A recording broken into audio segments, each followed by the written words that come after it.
ഇത്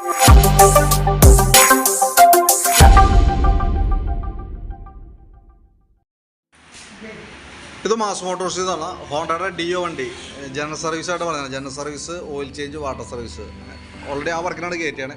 അപ്പോൾ നമ്മൾ വണ്ടി വർക്കിന് കയറ്റിയിട്ടുണ്ട്. ഓടിച്ചു നോക്കി വണ്ടി വർക്കിന് കയറ്റി. അപ്പോൾ നമ്മൾ ചെക്ക് ചെയ്യുന്ന സമയത്ത് ബാക്ക് ബ്രേക്ക് ലൈൻഡർ നമുക്ക് അഡ്ജസ്റ്റിങ് മാക്സിമം പരമാവധി അഡ്ജസ്റ്റിങ്ങിലേക്ക് ആയി കിടക്കണം കേട്ടോ. കമ്പനി ലൈൻഡറാണ്, പക്ഷേ നമുക്കത് ഉപയോഗിച്ച് അതിൻ്റെ പരമാവധി മാക്സിമം അഡ്ജസ്റ്റിങ്ങിലേക്ക് എത്തിയിട്ടുണ്ട്. ബാക്കിലത്തെ ടയറൊക്കെ നമുക്ക് അത്യാവശ്യം ഉപയോഗിക്കാനുണ്ട്. ഹബിനൊന്നും വേറെ കംപ്ലൈൻ്റ് ഒന്നുമില്ല. നമുക്കൊന്ന് ക്ലീൻ ചെയ്തതിന് ശേഷം ബ്രേക്ക് ലൈൻഡർ മാറ്റി റീസെറ്റ് ചെയ്താൽ മതി. ഈ ബാക്ക് സൈഡിലെ ഈ ഗിയർ ബോക്സിൻ്റെ ഈ ഭാഗത്ത് ചെറിയൊരു നനവ് പോലെ കണ്ട് ഇവിടെ ഒരു ഓയിൽ മയം ചെളി പിടിച്ചിരിക്കണല്ലോ. ഇതിൻ്റെ ഗിയർ ബോക്സിൻ്റെ ഉള്ളിൽ ഓയിൽ വന്നാണ്. 120 മില്ലി ഓയിലാണ് ഗിയർ ബോക്സിൽ വരാം. അതിൻ്റെ ചെറിയൊരു ലീക്കേജ് ആരംഭമാണ്, ചെറുതായിട്ടുള്ളൂ.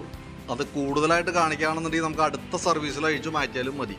കാരണം എന്താ വെച്ചാൽ നമുക്കത് ഗിയർ ബോക്സ് അഴിക്കുമ്പോൾ ചുരുങ്ങിയത് നമുക്കൊരു 1000 രൂപ അടുത്ത് നമുക്ക് ചിലവുണ്ട്. 950 രൂപ അടുത്ത് വരും. ഗിയർ ബോക്സ്, ഓറിങ്, മറ്റേ ഗ്യാസ്കറ്റ്, ബ്രീതർ പൈപ്പ്, ബെയറിങ്, ഓയിൽസീലെല്ലാം കൂടി ലേബർ ചാർജ് അടക്കം വരുമ്പോൾ ഏകദേശം നമുക്കൊരു 950 രൂപ നമുക്ക് അതിന് കോസ്റ്റ് തന്നെയാണ്.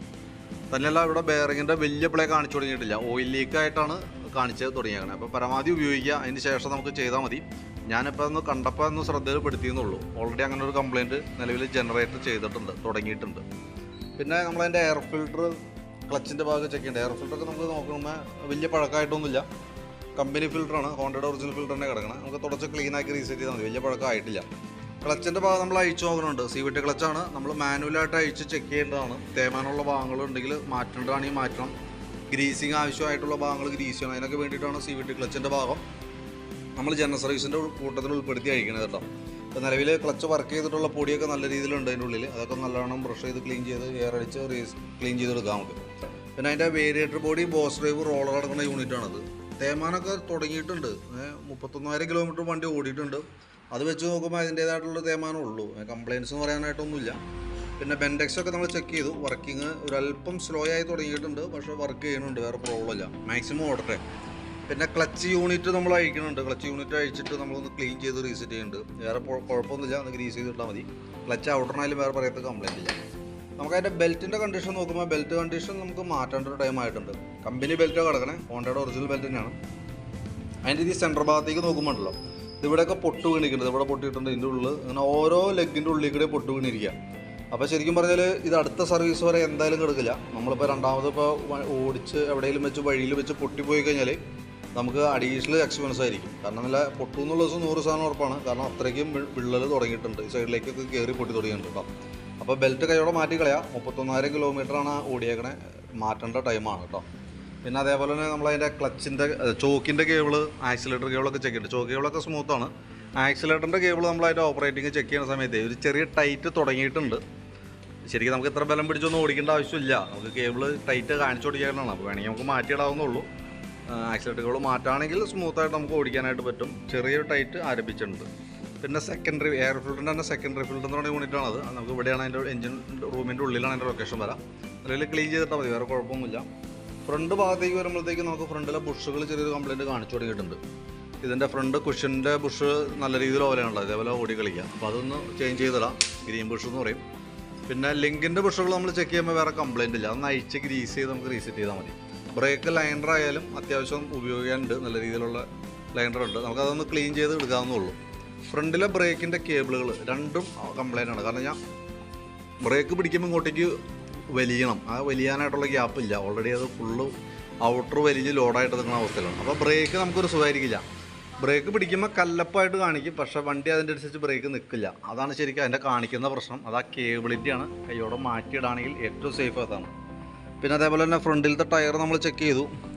JKയുടെ ടയർ കിടക്കണേ, സാപ്പർ മോഡലാണ്, കുഴപ്പമൊന്നുമില്ല. ഒന്ന് ക്ലീൻ ചെയ്ത് റീസെറ്റ് ചെയ്യാം.